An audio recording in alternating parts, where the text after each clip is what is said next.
I found a picture. Here we go. Yeah, but underneath it says, in quotes, shocking, ... One of those unpredictable ones. In my opinion, a goblin is definitely green. He glows. What's going on with you right now? I mean, I'm looking for this. I typed in Marcus Parks on Twitter. I know what it looks like because I saw it. You saw one outside of your window as a child. That's something totally different. I saw one outside of a window in the middle of the night in Lubbock, Texas, about 3 a.m. I looked out the window and there's this weird glowing green piggish monster. Oh my god! Sorry. You asked me what goblins look like in my head. I grew up in a town of like 300-400, and I had 12 people in my class. I was a pretty sensitive kid. You couldn't all the whittling of bones. That's hard to put on a resume. It's hard to put in a Tinder bio. I mean, it worked for Marcus, but technically, I mean, he's got a charm about him. Yeah. Sure. I'm a little bit better looking than Ed Geek. A little bit. Yeah. Faded pink, the same sickly color that the makers of children's crayons used to call flesh. That's what I Googled. Is that guacamole? It's gummy worms. Oh! All right. I had a friend, when I was a small child, I had a friend who was in his 40s. Yeah? Yeah, Clayton.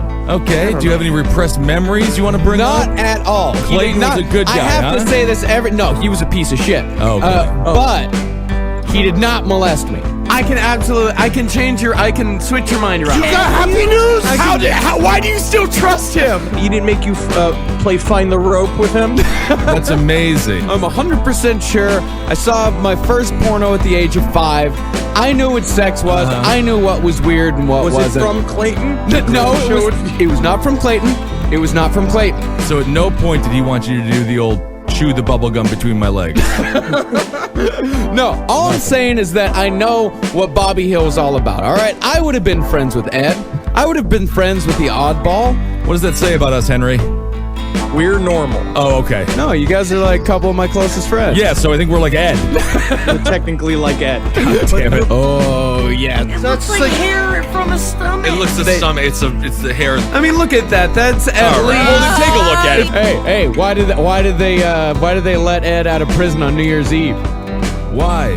So he could dig up a date! And then there's awesome. I am 3 weeks off of cigarettes now. My sense of smell has returned with a fucking vengeance. And you know what I didn't ever notice on the train before?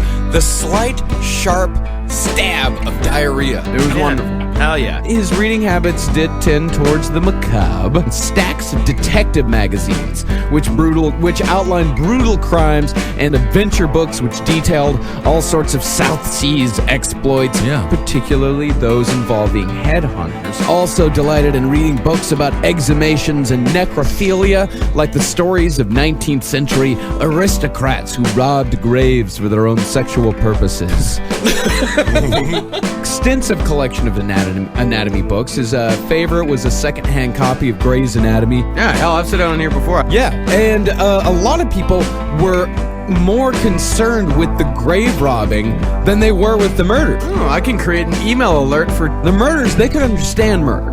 There had been and death was not an odd part of life. People would die for no reason. You die, and death was also a big part of American life at the time. But digging up their relatives and making suits out of them, too much for them to have. So happy I don't sit over there next to the computer. Oh, so many times I have to see the horrible things that Marcus wants to discover. Qui bono! The lips of a strange woman drop honey, and her mouth is smoother than oil, but her latter end is bitter as wormwood, sharp as a two-edged sword.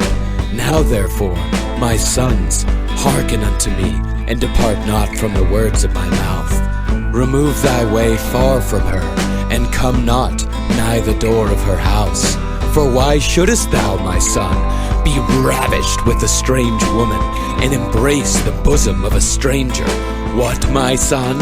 And what, O son of my womb? And what, O son of my vows?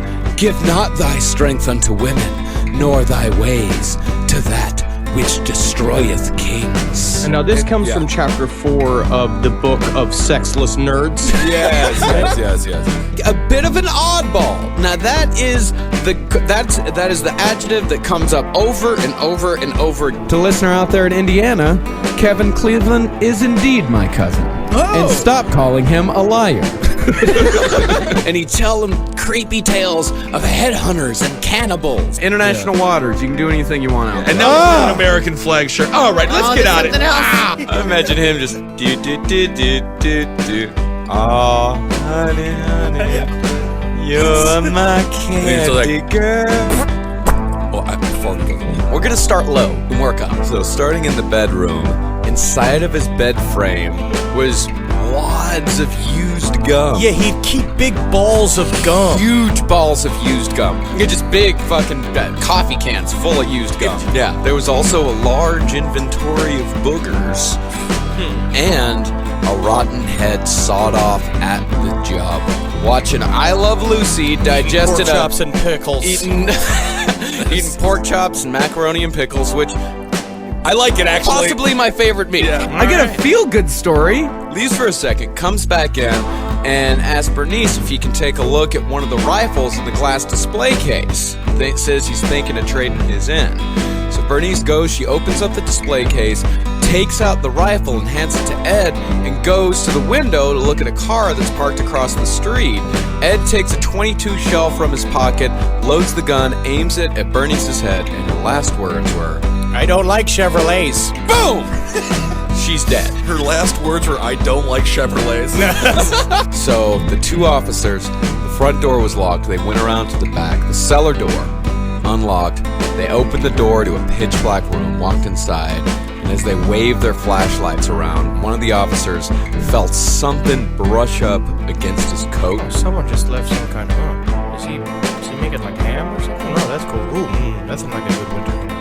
He turns around, shines his flashlight, and finds a pale white carcass gently swinging from a 3-foot-long, sharpened wooden crossbar through which the points have been shoved from the corpse's ankles. Yeah, that's cool. The arms were tied taut to the crossbar as well, and the body had been opened up from crotch to sternum, and the insides have been scooped out.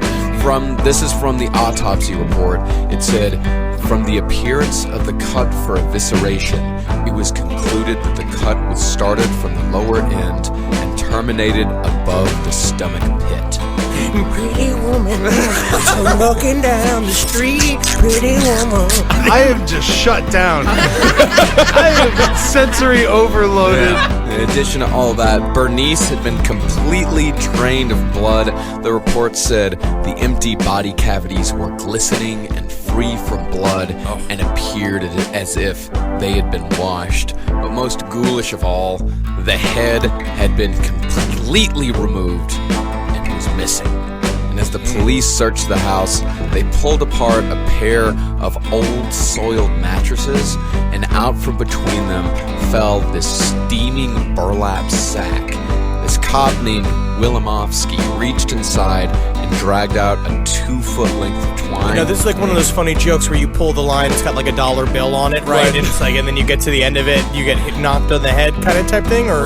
There is a prize at the end. Marcus like a kid in a candy store, staring at fucking gummy worms. So the twine was connected to 2 nails that had been driven deep into the ear canals of Bernice Warden's head. She had been made ready to be displayed like a picture, just like all of the others. I think this is my crowning achievement here. As far as all of the missing body parts of Bernice Warden goes, her heart was found near the stove. Her entrails, including both lungs, the esophagus, the stomach, the small and large intestines down to the lower rectum, would be found wrapped in a newspaper and folded inside an old suit of men's clothes, still warm. Stop it, Marcus!